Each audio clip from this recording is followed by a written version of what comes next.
हम माता पिता को भगवान तुल्य क्यों मानते हैं? समय चक्र देखो, मैं सिर्फ उन माताओं की बात कर रहे हैं, उन पिता की बात कर रहे हैं जिन्होंने अपने जीवन में त्याग किया है। अब आप ये नहीं कह सकते कि सभी एक समान हो सकते हैं।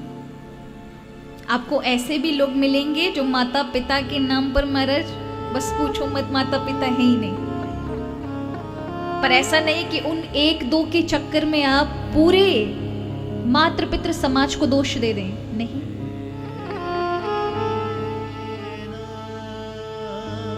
क्यों मानते माता पिता को भगवान तुल्य? कि समय के साथ जब बालक चाहे कितना भी बड़ा हो जाए, 80 वर्ष का हो जाए, 50 वर्ष का हो जाए, 40 का हो जाए, अपनी मां के लिए वो उतना ही छोटा है।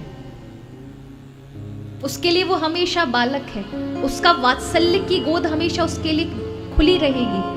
एक बार को एक समय पर आकर उसके मित्र साथ छोड़ दें, अन्य सब संबंधी साथ छोड़ दें, कदनचित पत्नी भी साथ छोड़ दे, बच्चे भी साथ छोड़ दें, अगर उसकी मां जीवित है, कंगाल भी हो जाए ना, तो भी उसकी गोदी महाराज कभी अपने पुत्र के लिए बंद नहीं होती। हमेशा उसका वात्सल्य भरा रहता है। वो उतनी उम्र में भी इतने बड़े बच्चे को गोदी में बिठाने को, वात्सल्य भाव लुटाने को फिर भी तैयार है, अपना सर्वस्व देने को तैयार है,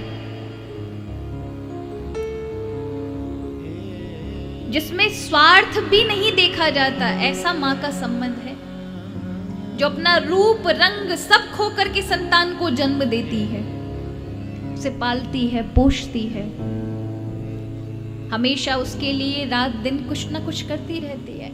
इसलिए मां भगवान तुल्य है। और पिता क्यों भगवान तुल्य है?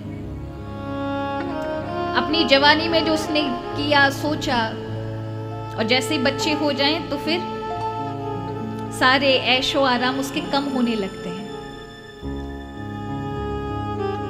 फिर एक समय आता है 40-45 का हो गया तो फिर बच्चे भले उसके 20-20 साल के, 21-21 वर्ष के हो जाएं,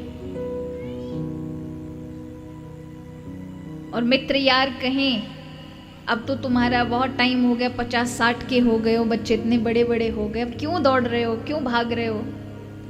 बेटा 21 वर्ष का है, सुबह 10 बजे उठता है, लेकिन पिता 6 बजे उठ करके अपना कार्य देखना चालू कर देते। कभी खेतों में जाए, कभी कहीं जाए, कभी दुकान पे जाए, कभी व्यापार में जाए। लोग कहें कि अब बच्चे बड़े हो गए, बच्चे कमा लेंगे, अब तो तुम आराम करो, पूरे जीवन भर तुमने किया है। तो कह देता है वही पिता, पहले अपने लिए कमाया था, बच्चों के लिए कर रहा हूं, बच्चों के लिए कमा रहा हूं। जिसने अपना पूरा जीवन अपने बच्चों के लिए समर्पित कर दिया, अपनों के लिए समर्पित कर दिया, ऐसे पिता को भगवान नहीं कहेंगे तो क्या कहेंगे? जो अपना भी सुख ना देखे, ऐसी मां को भगवान नहीं कहेंगे तो क्या कहेंगे? इसीलिए भगवान तुल्य है। गौ माता को हम भगवान क्यों कहते हैं? कि जब हमारी जननी के वक्षस्थल से दुग्ध प्राप्त नहीं होता तो गौ माता के माध्यम से हमें प्राप्त होता है। जीवन भर पिलाती अपने बच्चे को ना पिला के हमें प्रदान करे। उसका गोबर इत्यादि भी हमारे खेतों को महाराज फसल उगाने की सामर्थ्य प्रदान करता है, जिसका सर्वस्व भगवान से ही जुड़ा है। इसीलिए गौ माता साक्षात देवी है।